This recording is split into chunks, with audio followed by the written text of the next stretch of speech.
the First World War. It starts with literally horses and carriages and ends with tanks.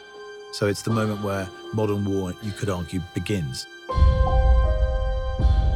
From the very beginning, I felt this movie should be told in real time. Every step of the journey, breathing every breath with these men, felt integral. And there is no better way to telling this story than with one continuous shot. 3, 2, 1, go, go!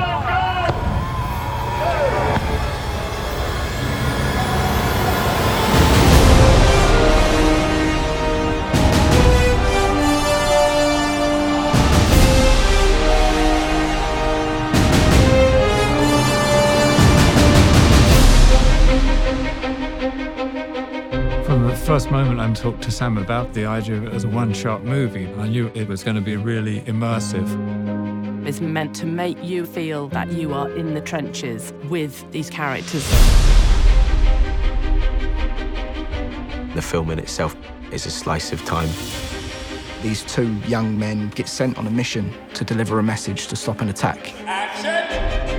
So they've got to cross into enemy territory on a race against time to deliver a message that will save 1,600 lives. And the camera never, ever comes away from the two characters. There's always that sort of get-out-of-jail card that you have with a movie. Well, you know, we might be able to cut around this, or we might take that scene out. That's not possible on this film.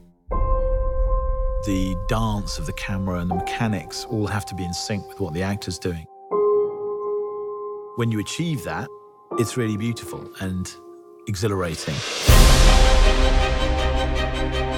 Sometimes you have a camera being carried by an operator, hooked onto a wire, and the wire carries it across more land, and it's unhooked again. That operator runs with it, then steps onto a small Jeep, which carries him another 400 yards, and he steps off it again and goes round a corner.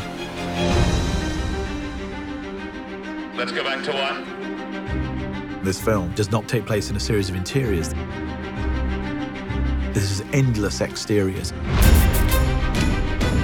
No location ever repeats, so you're constantly moving through landscapes. Being such an exterior movie, we're very dependent on the light and the weather. And we kind of realized, well, for a start, you can't really light it. Action. Because, you know, if you were running down a trench and turning around 360 degrees, there's nowhere to put a light anywhere. And because we were shooting in story order, we have to shoot in cloud to get the continuity from scene to scene. So some mornings, the sun would be out and we couldn't shoot. So we would rehearse. We're rehearsing. And then we'd be waiting around, everyone with their eyes up in the sky, trying to see how long it'd take for the sun to move behind the cloud.